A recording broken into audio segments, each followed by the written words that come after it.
Bom dia a todos. Essa é a terceira reunião que nós fazemos de uma forma interativa no grupo, né, no Alumni Tórax. Acho que a pandemia trouxe vários problemas, mas acho que trouxe algumas boas ideias, e acho que uma das boas ideias é essa aqui, de fazer uma reunião que qualquer pessoa, em qualquer lugar do país, pode participar, sem uma dificuldade maior de locomoção, de tempo, e acho que isso é um ganho de interação com todos, com pessoas que já foram formadas aqui. Como eu já comentei na outra vez, a ideia é que isso mostre apenas que a disciplina está completamente aberta às pessoas que aqui se formaram na residência, na pós-graduação e assim por diante, em todos os sentidos, no sentido de discutir casos, de interagir com pacientes, de discutir protocolos, de fazer trabalhos conjuntos e assim por diante. Então, bem-vindo mais uma vez. Hoje, nós vamos falar sobre... o tema hoje é sobre traqueia, e quem vai iniciar a aula é o Dr. Paulo Cardoso, que já está apresentado.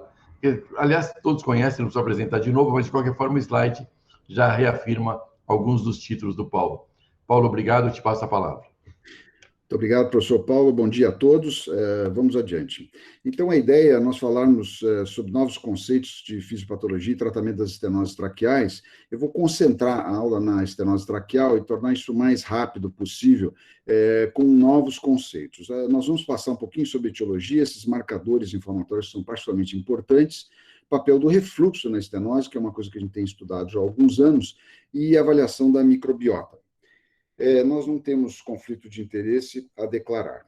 Antes, porém, eu acho que é importante a gente pagar aqui um tributo, né, fazer uma curta homenagem aos que realmente contribuíram. Existem muitos que contribuíram, mas eu selecionei alguns que são os mais conhecidos. O Dr. Ronald Belsey, à esquerda, que foi um cirurgião de Bristol, que foi a pessoa que realmente começou a cirurgia traqueal nos anos 50, e cunhou alguns dos fundamentos que foram seguidos pelo Dr. Hermes Grillo, que todos conhecemos, que tem livros, textos publicados, etc., e talvez seja a pessoa mais proeminente nessa área.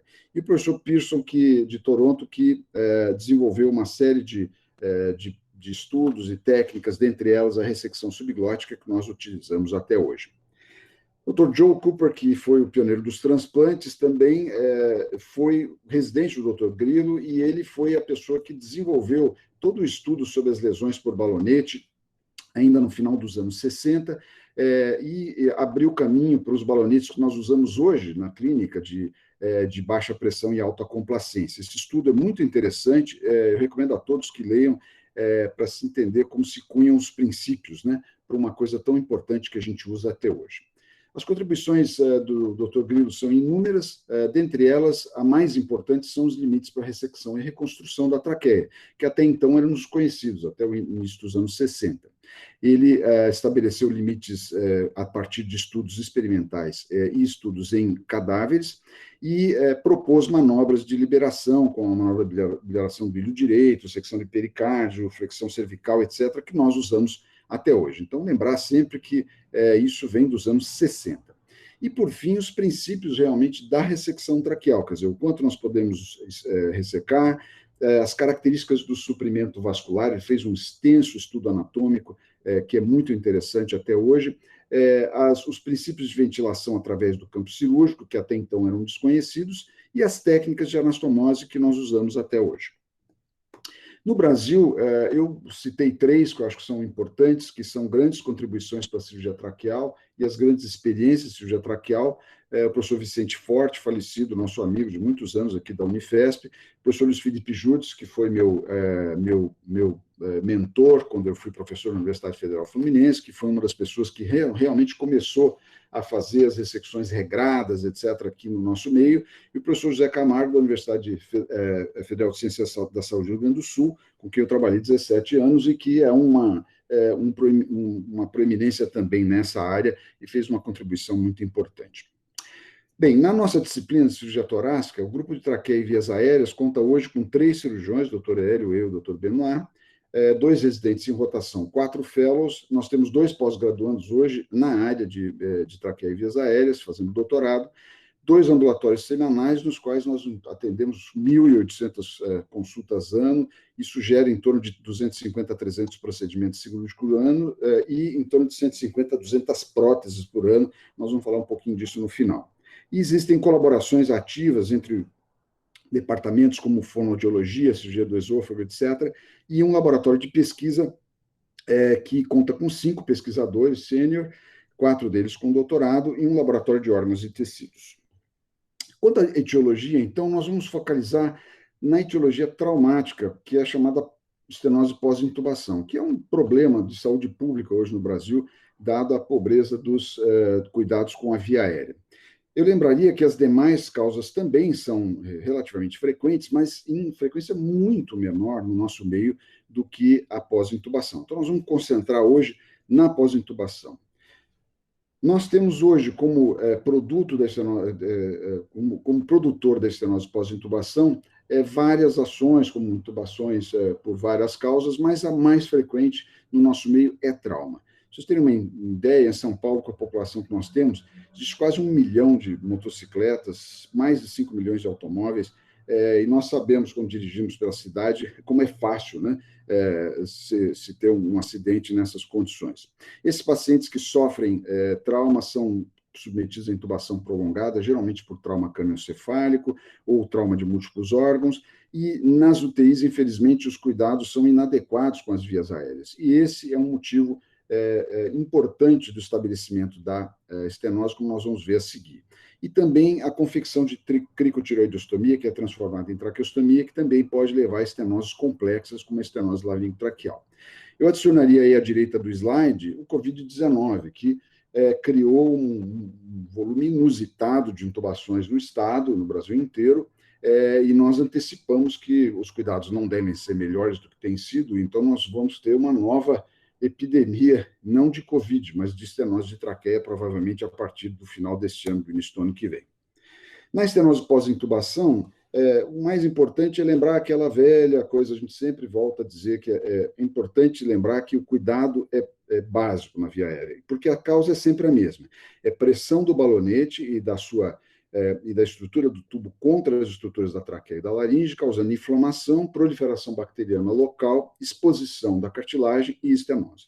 Então, essa é o denominador comum dessas estenoses.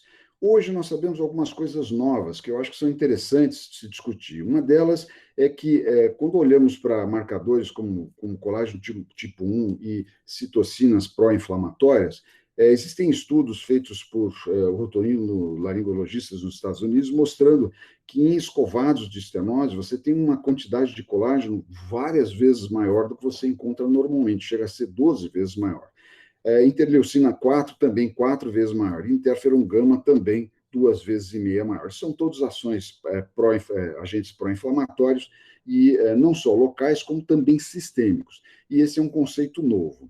Uma outra coisa interessante, sobretudo na interleucina 4, vocês veem ali à direita, e nos escovados de estenose com interferon gama, é que esse combinado desses fatores estão intimamente ligados à presença de estenose idiopática, que é aquela estenose que a gente não sabe exatamente a causa e que é muito mais frequente fora daqui do que aqui, porque a nossa vasta maioria é, como eu falei, secundária à etiologia traumática. Dentro dos marcadores ainda na estenose idiopática, uma coisa que é interessante, que essa é uma estenose que acomete muito mais frequentemente o sexo feminino, se estudaram receptores estrogênicos na área estenótica, quer dizer, da própria estenose. E em mulheres perimenopausa, esse é um estudo feito também nos Estados Unidos, mostrou que os receptores alfa estão 3 vezes aumentados em relação aos controles nessas mulheres no local. E progesterona também, 7 a 8 vezes. Então, aparentemente, receptores estrogênicos e progesterona estão associados com estenose idiopática. Então, ela não é tão idiopática assim, existem algumas coisas que estão em dia com esse tipo de problema. E, por fim, a questão do refluxo gastroesofágico. O refluxo e a doença respiratória andam juntos já há muito tempo. Vocês veem lá nos anos 80, o Walter Bain, que foi um otorrino também, cirurgião de cabeça e pescoço, já descrevia as manifestações do refluxo gastroesofágico. Esse indivíduo chamado Frank Little também estudou o efeito do ácido refluído, né, na patogenia das estenoses subglóticas. E nós também estudamos várias outras doenças, como asma, como manifestações respiratórias, como tosse crônica, rinossinusopatia, etc. E mostramos que, em vários estudos, que existe uma relação muito íntima entre o refluxo gastroesofágico, desde que detectado por exames específicos, nós vamos falar a seguir, e essa prevalência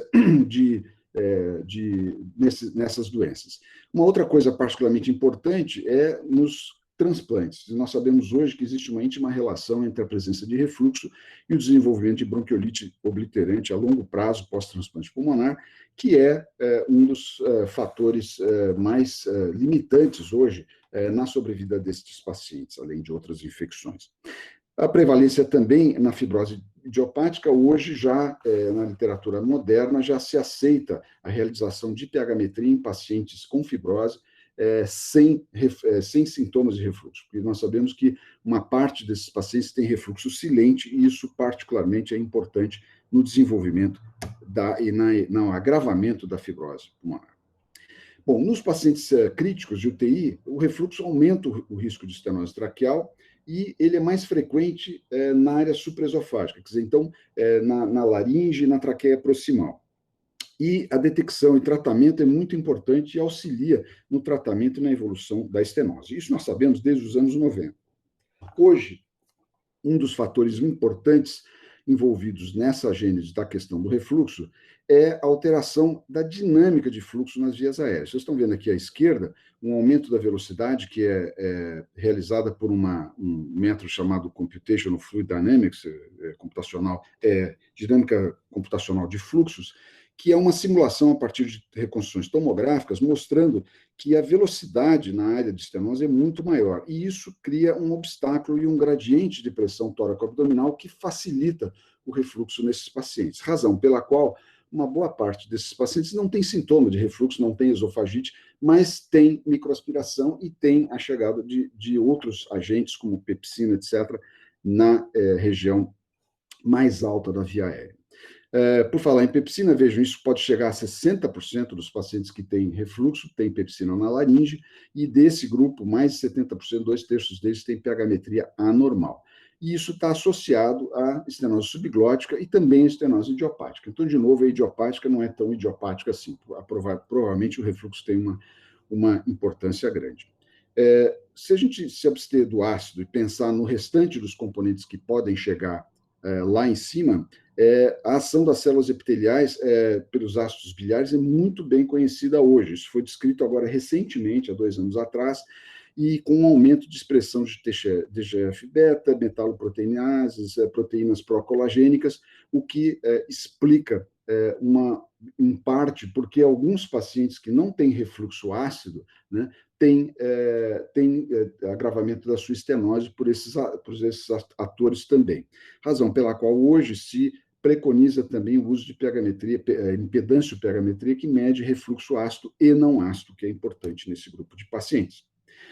Bem, a investigação diagnóstica que nós utilizamos na disciplina é a anamnese, exame clínico e exame otorrinolaringológico, raio-x de esôfago, duodeno, endoscopia nos pacientes que eventualmente sejam sintomáticos, e esofagomanometria e pH-metria esofágica de 24 horas com 2 eletrodos, nos pacientes que têm estenoses mais complexas. E, obviamente, a avaliação videolaringotraqueobroncoscópica. Eis aqui um exemplo de uma pH-metria no paciente que tem uma estenose subglótica. Se vocês olharem ele no período diurno e noturno, cada vez que a espícula atravessa de cima para baixo o ponto vermelho, que é o pH 4, nós temos refluxo. Vocês veem que esses pacientes têm muito refluxo supino, né, e ortostático. Então, particularmente pós-prandial. Então, isso é importante se quantificar, e existe nesse exame uma tabela para a gente dizer se o exame está normal ou anormal. O que nós observamos na endoscopia do paciente que tem estenose e refluxo é isso. Ou ele tem laringite posterior, que é bem conhecido, né, bem descrito, uma traqueite intensa, às vezes, na área de estenose, como vocês veem no meio, e desenvolvimento já na forma mais crônica de granulomas e estenose em fundo cego, que nós vamos ver um caso logo mais. Bem, baseado nisso, doutor Hélio e eu, ao longo dos últimos anos, desenvolvemos, e agora mais recentemente o Benoit conosco, um estudo clínico com 175 pacientes e procuramos ver o que acontece com esses pacientes que tinham pH-metria alterada e os pacientes que tinham pH-metria normal. E fizemos um estudo de prevalência e um estudo de tratamento, onde nós comparamos os pacientes foram tratados com fundoplicatura, os pacientes foram tratados com omeprazol em dose dobrada, 80 miligramas dia, e os pacientes com observação. E vimos que algumas coisas são interessantes, né?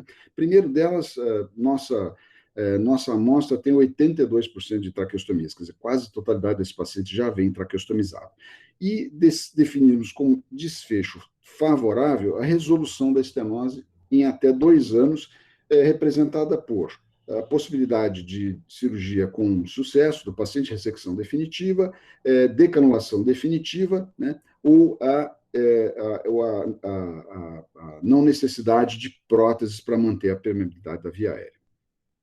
Então, vamos olhar os grupos, o que aconteceu. Se nós compararmos aqui fundoplicatura com omeprazol, vocês olharem a faixa destacada em vermelho lá embaixo, vocês vão ver que a fundoplicatura quase que 3 vezes maior a sua chance de resolução em 2 anos da estenose em comparação ao grupo que usou omeprazol. Esse estudo foi um estudo retrospectivo, então nós usamos um score de propensão, chamado Propensity Score Match, que vocês veem nesses gráficos, antes e depois, quer dizer, ele uniformiza os dados, reduz o número de pacientes, e nós olhamos aqui, a fundoplicatura teve uma chance 5 vezes maior, vocês virem a parte destacada embaixo, de resolução comparado ao grupo da estenose traqueal em 2 anos, comparado ao grupo que usou o omeprazol. Isso foi significativo estatisticamente. Se nós olharmos agora o grupo de omeprazol versus o grupo que não tinha refluxo, foi apenas observado durante esses 2 anos, nós vamos ver que o desfecho favorável foi muito maior no grupo de observação. Então, isso reforça aquela possibilidade de que o Dr. Thomas de Mister já dizia no passado que o omeprazol não veio curar o refluxo, ele veio mudar o pH do refluxo. E é isso que acontece. Quer dizer, outras coisas, como os ácidos biliares, etc., que a gente falou, chegam lá em cima e causam o seu estrago. E aí vocês veem aqui que isso está bem caracterizado, uma vez que o grupo de observação tem um desempenho melhor. Quando nós olhamos na análise multivariada, já na regressão logística, com os fatores de risco, nós vemos que a observação desse paciente sem refluxo teve uma chance 3,5 vezes maior de resolução em 2 anos do que o grupo que tinha refluxo e recebeu omeprazol. Então, o mais provável é que a gente tenha realmente que fazer fundoplicatura nesses pacientes. E finalmente, a fundoplicatura versus o grupo sem refluxo. E se vocês olharem lá embaixo, o desfecho favorável da fundoplicatura se equiparou ao desfecho favorável no grupo dos pacientes sem refluxo. Ou seja, literalmente, cessando o refluxo com uma correção, uma hipercorreção pela fundoplicatura, isto resolve bem a situação. E aqui está novamente a regressão logística mostrando que não existe uma diferença significativa entre esses 2 grupos, o grupo que recebeu fundoplicatura versus o grupo que não tem refluxo. Eles se equiparam em termos da resolução da estenose. Então, a conclusão que eu falei, quer dizer, a razão de chance de resolução da estenose é maior no grupo de fundoplicatura, ela se iguala ao grupo de observação e o omeprazol não é suficiente para resolver isso. E outros fatores envolvidos aí, óbvio, são enzimas digestivas. E, por fim, a questão das alterações da microbiota traqueal, que eu vou discutir a seguir. Isso foi motivo de publicação agora no journal que nós fizemos no final do ano passado, e, para nossa surpresa, ganhamos 2 comentários convidados no mesmo journal, justamente por isso, porque é um conceito novo, e eu acho que é importante a gente perseguir essa linha de investigação. E, por fim, eu queria falar algumas palavras sobre o microbioma traqueal. Nós sabemos hoje que, no indivíduo que não tem infecção respiratória, ele tem um microbioma completamente diferente que varia com as estações do ano. E o indivíduo que tem infecção respiratória, esse sim, desenvolve mais infecções, inicialmente por pseudomonas. Isso, ao longo do tempo, à medida que aquece a temperatura, isso diminui. Então, essas variações, provavelmente, nessa sazonalidade, tem uma ação junto ao refluxo e a umidade na via aérea superior nos pacientes com infecção, com estenose. Então, nós temos um estudo inicial com 23 pacientes, mostrando que em cultura convencional, Pseudomonas aeruginosa e Proteus eram dois germes bem destacados nessa microbiota local. Mas como ela oscila muito, nós propusemos um estudo que está em andamento agora, está começando agora nesse semestre, com 20 pacientes, mostrando justamente com sequenciamento de 16 RNAS, que num piloto já mostrou que existe uma população, vocês estão vendo aqui, em vários locais, são 5 locais diferentes de uma prótese em T de silicone, mostrando que existe uma microbiota abundante nesse local. E ela pode interagir variando com o pH nos pacientes que têm refluxo, por exemplo, e essa é a razão pela qual nós estamos estudando, e tentar controlar isso de forma a controlar, a melhorar o controle das estenoses. Outros métodos de controle incluem as próteses com modificação de superfície, dentre elas a mais importante é o sal de prata, né? E existe um grupo espanhol, e nós estamos desenvolvendo uma prótese semelhante aqui, que tem uma ação bactericida comprovada nessas próteses. Os pacientes que usam próteses, talvez a gente consiga controlar melhor a microbiota local usando uma modificação de superfície com sal de prata. Então, eu queria concluir apenas dizendo que estenose pós-intubação tem que ser detectada precocemente. Nós estamos hoje focados nessa questão da detecção precoce, que nem sempre é simples, por várias razões. Cuidado com a via aérea, nós temos que continuar fazendo campanhas para que exista, e o Covid-19 vem aí, né, com as suas estenoses, certamente para esse ano. Marcadores inflamatórios hormonais são importantes. O refluxo, eu acho que é uma coisa bem próxima de nós todos e simples de diagnosticar e de tratar. Lembrar que, nesses casos, a fundoplicatura é a melhor solução para melhorar a resolução dessas estenoses. E a questão do microbioma traqueal está em estudo e, muito provavelmente, deve ter uma interação positiva no controle da estenose. Então, eu queria agradecer mais uma vez, professor Paulo, e vamos passar para os casos clínicos ilustrativos. Muito obrigado. João, antes de você passar, eu já vou passar a palavra para você. Parabéns, Paulo, pela apresentação. Acho que foi bem interessante, tanto do ponto de vista geral de conhecimento, quanto do ponto de vista de mostrar o que nós estamos fazendo, né? E essa questão de linhas de pesquisa, que é uma coisa, com o material que nós temos, quase infindável, né? Eu acho que tem uma grande avenida aí, não só a nível nacional, como a nível internacional, do ponto de vista de melhora no tratamento desses pacientes, né? Porque são pacientes muito complexos, são pacientes quase de uma vida, né? Porque muitas vezes eles intervêm, reintervêm, principalmente quando coloca tubo, você vai acompanhando, e essa qualidade de vida e esse índice de complicações, obviamente, é uma coisa muito, muito importante de ser minimizado, e para isso vale muito a pena aquele tripé que a gente falou, né, de ensino, pesquisa e assistência, no sentido de ensinar quem passa conosco e da gente aprender e ensinar e mudar as condutas quando pertinente no tratamento desses pacientes. Acho que o grupo tem crescido bastante nessa vertente e parabéns a todos e vamos em frente. Pode apresentar, João, por favor.